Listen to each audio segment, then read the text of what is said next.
and welcome back to G&G's YouTube channel. I went through the comments from the last video and there was a lot of interest in doing a sew-along in my studio. And since I don't know all the rules about using other designers' patterns for sew-alongs, we're gonna go ahead and use one of mine.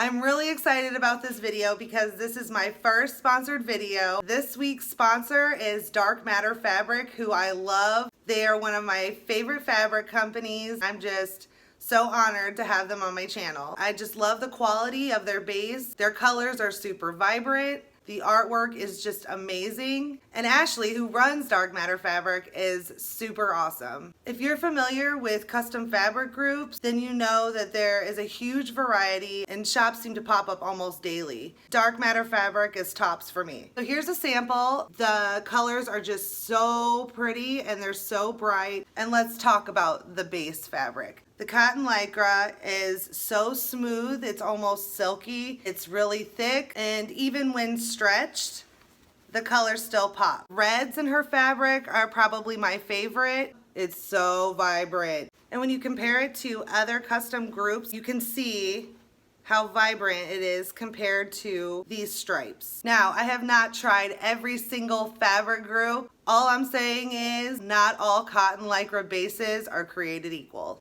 Dark Matter is my favorite. So today we're going to be sewing up the G&G drama dress in bats. I've been hoarding this fabric and it just worked out that Ashley decided to sponsor today so that I could get it done. The drama dress is a swing dress with a ton of options and it's going to be perfect to show off these bats. So keep on following as I sew up a drama dress and add some tips and tricks along the way. Here we go. Okay, so the first thing I did is I wanted to adjust the neckline because I wanted it to come off a little bit further off the neck. So the original drama dress comes out and scoops in more, and I just used the crimson bodice from another pattern. I just lined up the fold line and the shoulder line and traced the new neckline and cut it out. And then I also did that on the front piece.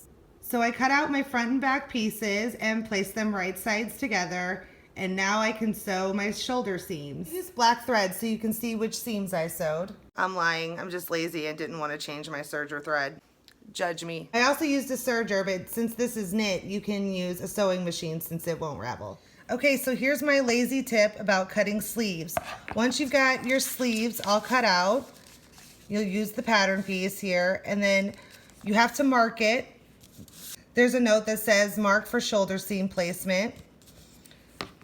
So what I like to do is just snip it right there.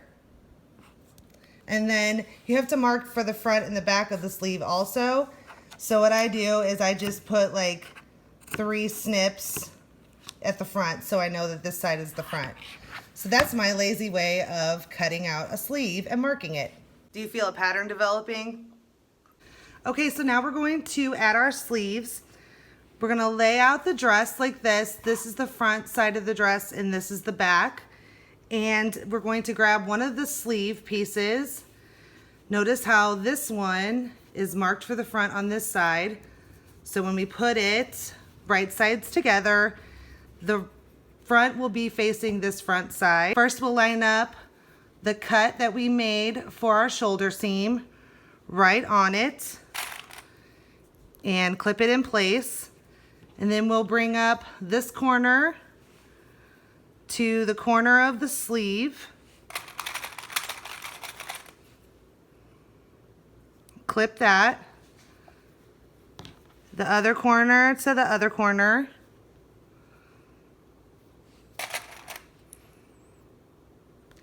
and then we're going to clip in between, lining up all of the raw edges. So now that the sleeve is clipped into place, we're going to sew all along this edge, and then we're going to repeat the same thing on the other side with the other sleeve piece. Okay, so now that our sleeves are sewn, some sewists like to add the neckband now. Who are these people? I don't do that. I like to sew up my side seams first. So now we're going to sew along the sleeve and down the side seam. If you sew neckbands right after the shoulder seams or the sleeve seams, let me know in the comments because I have so many questions. Now that we have the major seams sewn in our dress, we're gonna hit it with some steam. Now it's time to sew our neckband. Let's talk about neckbands really quick. If you see a comment in a sewing group or online somewhere asking how to calculate a neckband and you say, use 80% of the neckline, stop doing that. In reality, we should be calculating our neckbands per project. In each pattern, there are fabric suggestions, and designers will design the width of the neckband based on those suggestions, but that's just an average. On a dress like the drama dress, where you can use a ton of different types of knit, calculating your own neckband is key. You have to take into account two factors: stretch and the type of fabric. So if you're using, say, rayon spandex, you would use a lower percentage than something like cotton lycra, which has a lot of recovery. So since I had to already calculate a new neckband because of my neckline modification, I used 92% for cotton lycra. You can maybe use 85% for rayon spandex or something like sweater knit, but in almost all fabrics, using 80% will cause your neckline to bunch up and pucker. Thanks for listening to my neckband rant. Next week, why I suddenly hate polka dots. Okay, so after calculating my neckbands, I've sewn it together, and now we're going to flip it so that the wrong sides are together, and we're going to divide it up into quarters. So, fold your whole neckband over, and what I do is I just stretch it this way so I can get this next mark, and then I put the two clips together, and then these will be the last two marks, one on this side and one on the other side. Our neckband divided into quarters, we're going to do the same with the neckline. Now line up the 4 pins on the neckband and the neckline, right sides together. Now you'll sew along the neckline, stretching the neckband ever so slightly as you go. Yay, pretty!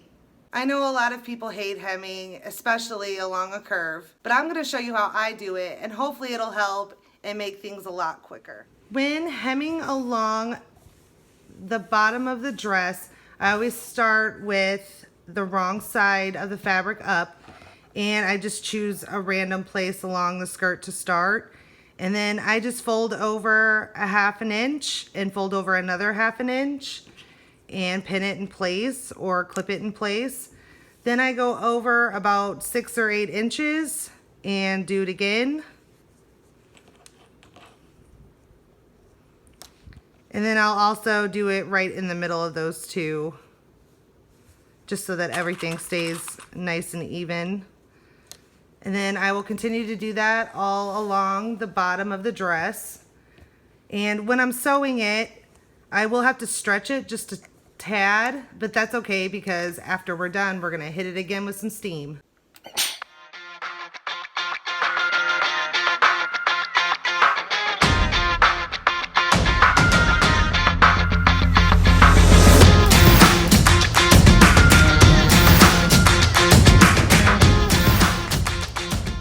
Now all we have left to do is hem the sleeves and we are all done. Ta-da! Someone is ready for Halloween.